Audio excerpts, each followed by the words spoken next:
Assalamualaikum. Waalaikumsalam warahmatullahi wabarakatuh. Sehat Haji? Alhamdulillah sehat. Habis jalan nih barusan. Alhamdulillah. Gimana nih? Pikir-pikir iseng mampir dulu nih. Iya. Gini kayak saya tuh seperti ada pemikiran karena banyak nih kadang-kadang temen nanya tapi ini belum bisa jawab gitu. Masalahnya sih keseharian biasanya masalah faraid atau waris. Ada orang tua tapi dia tidak punya anak dan dia mengangkat anak dari bayi sampai besar sampai menikahkan. Nah, yang keterkaitannya kan ini masalah waris, pembagiannya jangan sampai ada cerita. Nah, kira-kira seperti apa gitu prosesnya secara Islam gitu? Biar anak angkat ini merasa dapat keadilan lah gitu ya dari benar, sisi harta ya. Baik. Memang hal ini sering sekali memicu perselisihan antara ahli waris ya. Di dalam Al-Quran maupun hadis itu telah ditetapkan bagaimana cara membagi harta warisan ketika seseorang meninggal dunia. Tapi perlu diketahui juga bahwa sebelum ayat warisan turun ada ayat wasiat. Oh gitu. Lalu setelah ayat waris turun, ayat wasiat dihapus. Oh begitu. Iya. Dalam makna, tapi ayatnya masih ada. Ayat masih ada berlaku, tapi tidak untuk ahli waris nama. Jadi bisa buat anak angkat, anak murid, anak tetangga atau pembantu dan lain-lain. Itu ayat itu masih dipakai, masih berlaku gitu. Jadi begini. Bahwa seseorang meninggal dunia itu mau meninggalkan harta. Harta itu punya siapa? Nah, dikembalikan ke asal mulanya manusia lahir kan nggak bawa harta.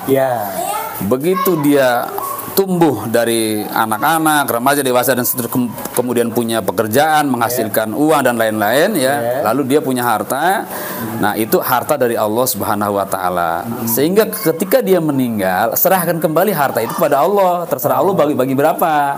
Begitu ya. Nah, itu yang disebut dengan warisan. Jadi ketentuannya adalah dari Allah. Untuk siapa? Surat An-Nisa ayat 11, 12 dan ayat terakhir itu sudah jelas di sana dinyatakan. Yang pertama begini kalimatnya, lidzakari mislu hadzil unsayain, bahwa bagi laki-laki dapat dua kali bagian perempuan.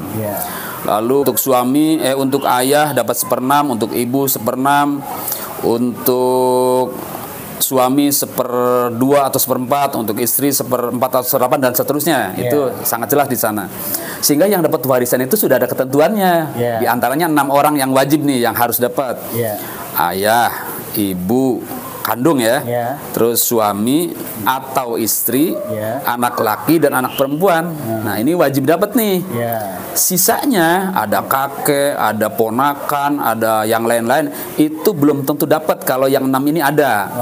Nah, itu pembahasannya sangat panjang ya. Jadi yang pasti dapat 6. Yang ada kaitan dengan satu nasab atau darah ya. Yang kedua karena pernikahan. Sebabnya ada 2 sih, karena nasab atau darah. Yang keduanya ada karena pernikahan. Selain karena nasab dan darah dan pernikahan, tidak berhak mendapat warisan, termasuk anak angkat. Nah, sekarang solusinya bagaimana supaya dia dapatkan begitu?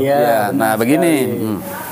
Jadi ada 3 teknis seseorang mendapatkan harta dari orang lain itu. Yang pertama dengan cara hibah, yang kedua wasiat, yang ketiga warisan. Nah, warisan ini tentu ketentuannya sudah ada ya. Nah, sekarang wasiat. Wasiat itu untuk selain ahli waris, misalnya tadi anak angkat, yang kedua musola, yang ketiga guru dan lain-lain. Misalnya seorang mau meninggal dunia, tolong nanti harta ini atau rumah ini atau tanah ini buat ini. Nah, itu namanya wasiat. Nih, wasiat ini nggak berlaku buat ahli waris. Nggak berlaku, nggak boleh. Kita berwasiat untuk ahli waris nggak boleh. Nah, maka yang diberlakukan wasiat itu untuk selain ahli waris, ya, dan tidak boleh lebih dari 1/3.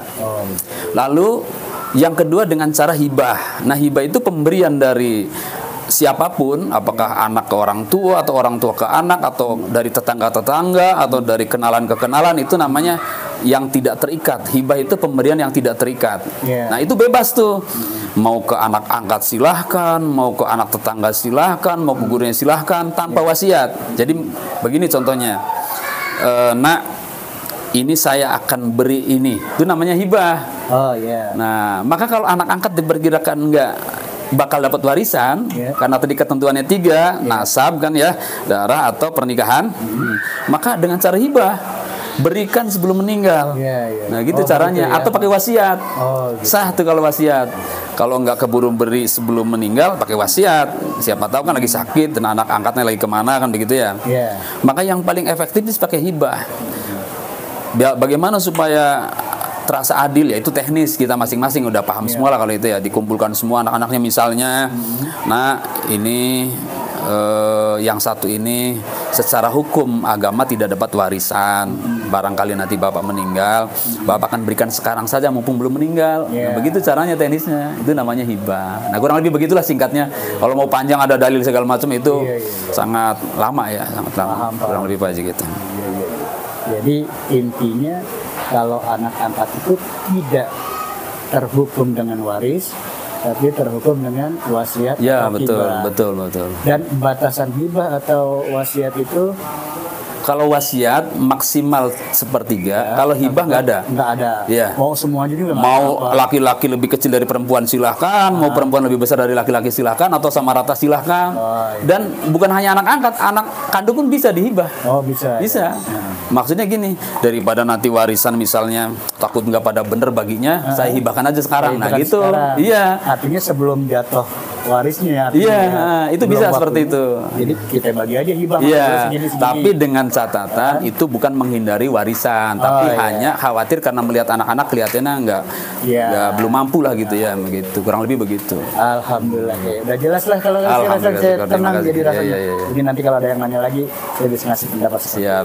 Terima kasih. Terima kasih. Waalaikumsalam warahmatullahi wabarakatuh.